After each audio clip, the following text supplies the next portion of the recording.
People don't want listen to you because এই 6টা জিনিস যদি আপনার কথার মধ্যে থাকে বা আপনার বিহেভিয়ারের মধ্যে থাকে, তারা আপনাকে ভালো মতো শুনতে চাবে না। সো বিফোর দ্যাট, এই ভিডিওতে আমি কয়েকটা জিনিস আলোচনা করেছি, 4টে স্টেপ দেখিয়েছি। নাম্বার 1, আপনার কি অ্যাভয়েড করা উচিত। নাম্বার 2, কি আপনার কথার মধ্যে অ্যাড করা উচিত, যেটাকে আমি হেল বলেছি। এবং নাম্বার 3, বেশ কিছু টেকনিক কথা বলার মধ্যে ইমপ্লিমেন্ট করতে হবে বা আপনার কথাকে আরও ইমপ্রুভ করতে হেল্প করবে।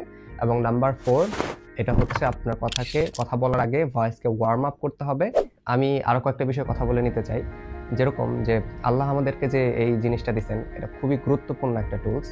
আমরা যদি এটা প্রপার ইউজ করতে পারি বা সুন্দরভাবে কথা বলতে পারি, এরকম হয়েছে অনেক বড় বড় যুদ্ধের ময়দানে শুধুমাত্র কথার দ্বারা সে যুদ্ধ থেমে গিয়েছে।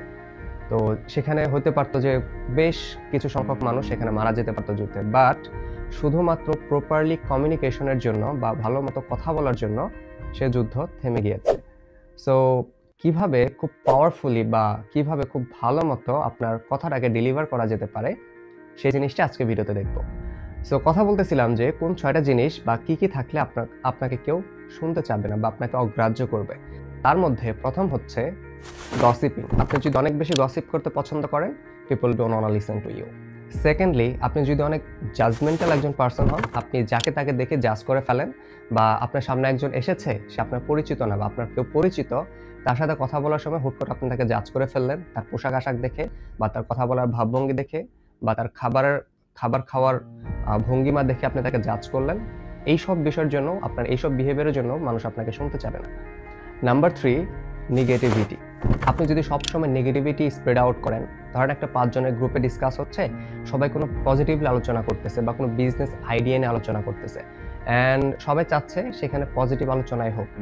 এমন অবস্থায় আপনি কি করলেন, কোনো একটা নেগেটিভ রিমোট ছড়াই দিলেন, বা আপনি চাচ্ছেন সেখানে হচ্ছে নেগেটিভিটি ছড়ায় যাক, বা সেটা না হোক বা ঘটনাটা না ঘটুক।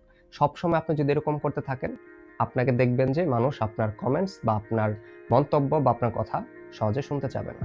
Number 4, complaining. সো আমরা যে দেশে বাস করতেছি বা যে সময়ে বাস করতেছি, এটা তো ভাই একদম আদর্শ জায়গা বা আদর্শ সময়, কারণ আমাদের দেশ বা বাংলাদেশে আমরা বাস করতেছি, এখানে কমপ্লেন করার অভাব নাই। আপনি সকাল থেকে ঘুম থেকে উঠে রাতে ঘুমানো যাওয়ার আগ পর্যন্ত আপনি সবকিছুতে কমপ্লেন করতে পারবেন। কাকে? সরকারকে, দেশ যারা চালাচ্ছে তাদের বিরুদ্ধে, বা যে কোনো সংস্থার বিরুদ্ধে, বা আপনি যেখানে যাচ্ছেন বা সেই জিনিসটা পাচ্ছেন না তাদের বিরুদ্ধে, সিস্টেমের বিরুদ্ধে সারাদিন আপনি কমপ্লেন করতে পারেন। বাট এটার অ্যাকশন কে নেবে?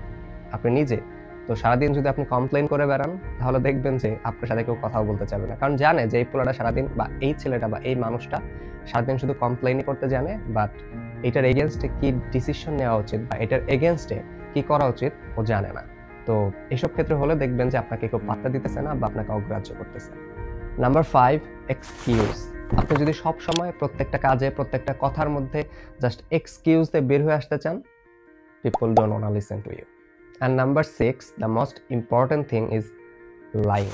আপনি যদি মিথ্যা কথা বলেন, 1বার 2বার 3বার মিথ্যা কথা বললেন, বা 4বারের বেলায় বা 5বারের বেলায় যে যদি আপনি ধরা পড়ে যান যে আপনি মিথ্যা বলেছিলেন, অ্যান্ড এইটা ট্রুথ যে কখনো না কখনো আপনার মিথ্যা বের হয়ে আসবে, বা সত্যি কথা কখনো চাপা থাকে না। সো আপনি যদি মিথ্যা বলে অভ্যস্ত হয়ে থাকেন, এখনই চেষ্টা করেন এটা দূর করার। সো যখন মানুষ জানতে পারবে যে আপনি মিথ্যা বলেছিলেন, এরপর থেকে আপনার কথা কেউ বিশ্বাসও করতে চাবে না, অ্যান্ড আপনার সাথে ওইভাবে বা আপনাকে গুরুত্ব সহকারে কেউ নিতেও চাবে না।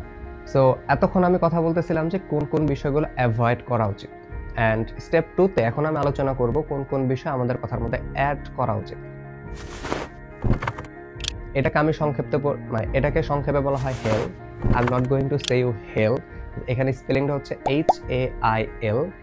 এটা প্রত্যেকটা আলাদা আলাদা মিনিং আছে, যেরকম এইচ তার এখানে বোঝাচ্ছে অনেস্টি, বা আপনি যে কথাই বলেন বা যাই বলেন, to be honest with yourself and straightforward and be clear. আপনি যেটা বলতে চাচ্ছেন একদম ক্লিয়ারলি ডেলিভার করেন। আপনার হেল্প দরকার, কেন? আপনার হচ্ছে ব্লাড দরকার, বা আপনার কোনো আত্মীয়র বা কারো রক্তের প্রয়োজন, কি দরকার? আপনার হেল্পের দরকার। আপনি কি চাবেন?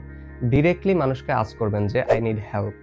স্ট্রেট ফরওয়ার্ড হন, ইনিয়ে বিনে না বলেন যে ভাই না ভাইয়া আই নিড হেল্প বিকজ, অথবা আই নিড ব্লাড বিকজ আমার আত্মীয় স্বজন বা আমার বোন বা হচ্ছে আমার ভাই বা হচ্ছে আমার একটা ফ্রেন্ড বা কলিগ, তার অপারেশন হবে, সেখানে ব্লাড লাগবে। সো এরপর যেটা আসতেছে হেলের পর HA, এতে বোঝাচ্ছে হচ্ছে অথেন্টিসিটি।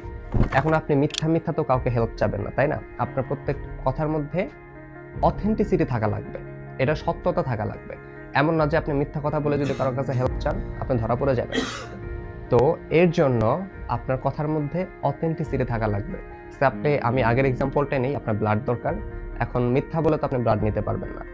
এরকম মধ্যে অথেন্টিসিটি কি? আপনার ফ্রেন্ডের বা হচ্ছে আপনার কলিগের বা আপনার আত্মীয়স্বজনের অপারেশন হবে, তার রক্তের প্রয়োজন, এটাই অথেন্টিসিটি। সো 3 নাম্বার যেটা হচ্ছে ইন্টিগ্রিটি।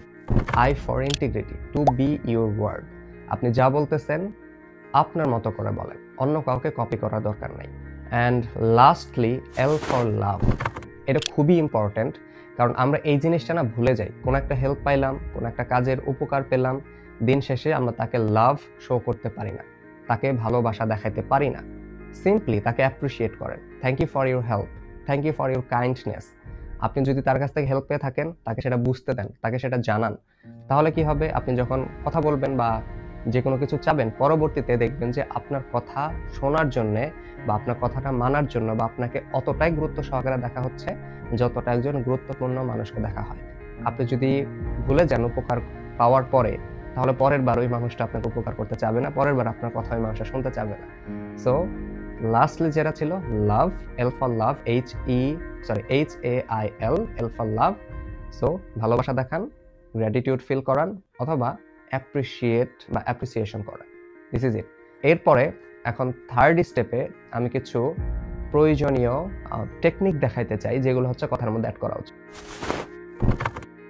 Number 1, pace. সো আপনি কি খুব ফাস্ট কথা বলেন নাকি হচ্ছে খুব স্লো কথা বলেন? একটা নর্মাল কনভারসেশনের মধ্যে মিনিটে 140 থেকে 170টা ওয়ার্ড থাকতে পারে। এটা হচ্ছে এভারেজ মানুষের কথার মধ্যে আসে বা মিনিমাম স্পেস। সো আপনি যদি এর থেকে বেশি কথা বা বেশি ওয়ার্ড যুক্ত করেন, সেটা হয়ে যাবে অনেক স্পিডি কথা। অথবা আপনি যদি এর থেকে আস্তে আস্তে কথা বলেন বা এর থেকে কম ওয়ার্ড 1 মিনিটে ইউজ করেন, সেটা হয়ে যাবে অনেক আস্তে আস্তে কথা। সো চেষ্টা করবেন মিনিটে 140টা থেকে 170টা ওয়ার্ড ইউজ করার। সো সামটাইমস ইজ ভ্যারি, অনেক সময় হয় না যে অনেক দ্রুত আমাকে কথা বলতে হয় কারণ আমি অনেক এক্সাইটেড, এটা বোঝানোর জন্য।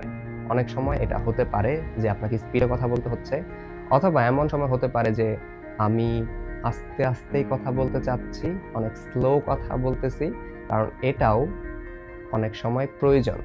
অথবা আপনি চাইলে অনেক সময় কথার মধ্যে পজ অ্যাড করতে পারেন ড্রামাটিক্যালি, বা হচ্ছে এটাকে অনেক ড্রামাটিক বানানোর জন্য, বা সেটা হচ্ছে অন্যের মানুষের মাইন্ডে গেঁথে দেওয়ার জন্য। সো আশা করি এটাও বুঝতে পেরেছেন। নাম্বার 2 হচ্ছে পিচ, বা আপনি যে কথাটা ডেলিভার দিচ্ছেন সেটা আপনার টোনটা কীরকম কথার। ওকে, সো এরকম হতে পারে একটা এক্সাম্পল যে আপনি কারো কাছে কিছু চাইতেছেন, ধরেন আপনি কাউকে কিছু আস্ক করতেছেন, why did you left my keys. এটা একটা জাস্ট আপনি কাউকে আস্ক করলেন, বাট আপনি যদি এটাকে এইভাবে বলতেন, হোয়ার ইজ মাই কি, হোয়ার ইজ মাই কি, এটাও কিন্তু কথা বলার টোন। জাস্ট আপনি একটা টোনকে কয়েকভাবে বললেন। সো মেনটেন করবেন আপনার টোনকে। অ্যান্ড নাম্বার 3 হচ্ছে ভলিউম। আপনি কত লাউডে কথা বলতেছেন নাকি অনেক আস্তে আস্তে ফিস ফিস করে কথা বলতেছেন, সেটাও আপনার কথার মধ্যে বোঝা যাবে। যেরকম আমি এখন কথা বলতেছি খুবই আস্তে আস্তে, অ্যান্ড আমি এখন কথা বলতেছি খুবই জোরে, যেটা আপনার কানে লাগতেছে। সো আপনিও চেষ্টা করেন যে এটাকে মিনিমাল রাখার, মিডিয়ামভাবে রাখার। খুব আস্তেও কথা বলার দরকার নাই, খুব জোরেও কথা বলার দরকার নাই। যদি খুব জোরে কথা বলেন মানুষ বিরক্ত হবে, খুব আস্তে কথা বললে মানুষ শুনতেই পাবে না। সো চেষ্টা করবেন কথাটাকে একটা মিডিয়াম টোনে রাখার বা মিডিয়াম ভলিউমে রাখার।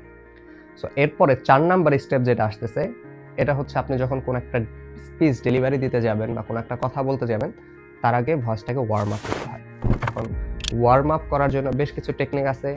I am not expertise at this field, so আমি এই বিষয়ে খুব একটা বলতে পারতেছি না, কিন্তু আপনি চাইলে, বলতে পারতেছি না বললে ভুল হবে, আমি আপনাদেরকে শেখাতে পারতেছি না।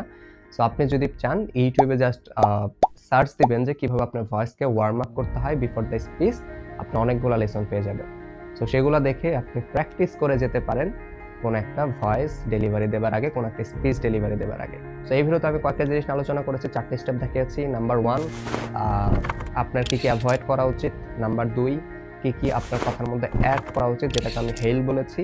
এবং নাম্বার 3, বেশ কিছু টেকনিক কথা বলার মধ্যে ইমপ্লিমেন্ট করতে হবে বা আপনার কথাকে আরো ইমপ্রুভ করতে হেল্প করবে। এবং নাম্বার 4, এটা হচ্ছে আপনার কথা বলার আগে ভয়েসকে ওয়ার্ম আপ করতে হবে, যেটা আমি আমি আপনাদেরকে দেখাইনি, বাট আপনারা ইউটিউব থেকে দেখে নিতে পারবেন। সো আই গেস এই ভিডিওটা দেখে একটু হলেও বুঝতে পেরেছেন কিভাবে কথা বলা উচিত বা কিভাবে কথা বললে অপর পক্ষ বা অন্য কেউ আপনার কথাকে খুবই গুরুত্ব সহকারে দেখবে এবং আপনাকে বা আপনার কথা শুনতে চাবে। So I guess this is it. Thank you very much for watching.